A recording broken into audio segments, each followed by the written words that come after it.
Kalebu ahoreza abantu imbere ya Mose ati, tuzamuke none aha tuhahindure kuko tubasha kuhatsinda. Maze abantu bari bajyanye nawe baravuga bati, ntitwabasha kuzamuka ngo turwanye abo bantu kuko baturusha amaboko. Babwira Abisirayeli inkuru y'incamugongo y'igihugu batase bati, igihugu twanyuzemo tugitata ni igihugu cy'umwiryane, kandi abantu twakibonyemo bose ni barebare, kandi twabonyemo abantu barebare banini. Abanaki bakomotse mu bantu barebare banini. Twibonaga tubamezeho nk'inzige, nabo bakabona tumeze nkazo. Ukundwa, ndagusuhuje. Uyu munsi nifuze ko twaganira kuri aya magambo avuga ngo mu icumi nta n'umwe wizera Imana.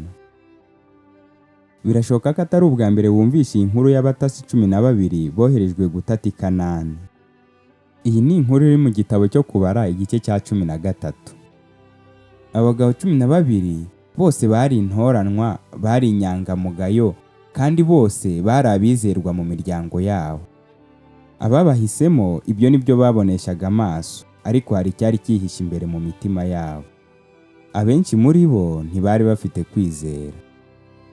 Ibyabaye muri icyo gihe ntibitandukanye n'ibiri kubaho muri iyi minsi. Abiyita abakristo benshi bihitiyemo abantu bashingiraho kwizera kwabo. Bitewe n'uburyoza babona bafite mu gusobanura ijambo ry'Imana, igihagararo, amashyengo ndetse n'ibindi bitandukanye, bituma bumva yuko abo ngabo ari bo batowe n'Imana, kandi badashobora kwibeshya na gatoya. Abantu benshi turi kugendera mu kigare nk'uko Abisirayeli babigenje. Abisirayeli bahisemo kwizera inkuru y'abatasi 10, nyamara iya 2 barayihinyura. Bashingiye kwizera kwabo ku bantu aho kugushingira ku Uwiteka. Ntibigeze basubiza amaso yabo inyuma ngo barebe imirimo n'ibitangaza Uwiteka yabakoreye. Igishishikaje cyane abakristo bo muri iyi minsi ni uguhitamo kwizera babona kwayobotswe n'abantu benshi. Mbese wowe kwizera kwe gushingiye he? Ku Mana cyangwa ku bantu?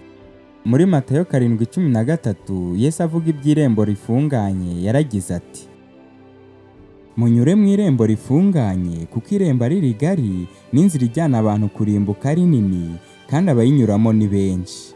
Ariko irembo rifunganye ni inzira ijyana abantu mu bugingo, iraruhije kandi abayinyuramo ni bake.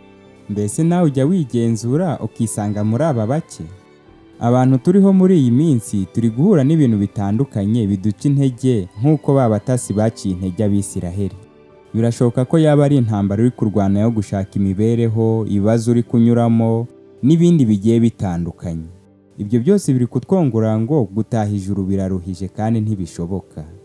Reka duhagarare ikigabo, ibyo byose ntihagire na kimwe kitubuza kwizera Uwiteka. Ahari kurira kwararira umuntu nijoro, ariko mu gitondo impundu zikavuga. Umunyezaburi ati, ndubura amaso yanjye ku misozi, gutabarwa kwanjye kuzava he? Gutabarwa kwanjye kuva ku Uwiteka waremye ijuru n'isi. Ndakwifuriza kugira kwizera nk'ukwa Yesu na Kalebu. Igihe ubona ibintu byakomeye, shyira kwizera kwe muri Yesu, maze ubwo azaza azibane nawe. Ibyo nibyo nkwifurije mu izina rya Yesu. Amen. Dusenge. Uwiteka, uduhe kwizera, uturememo umutima mushyashya. Ibyo nibyo twatse mu izina rya Yesu. Amen.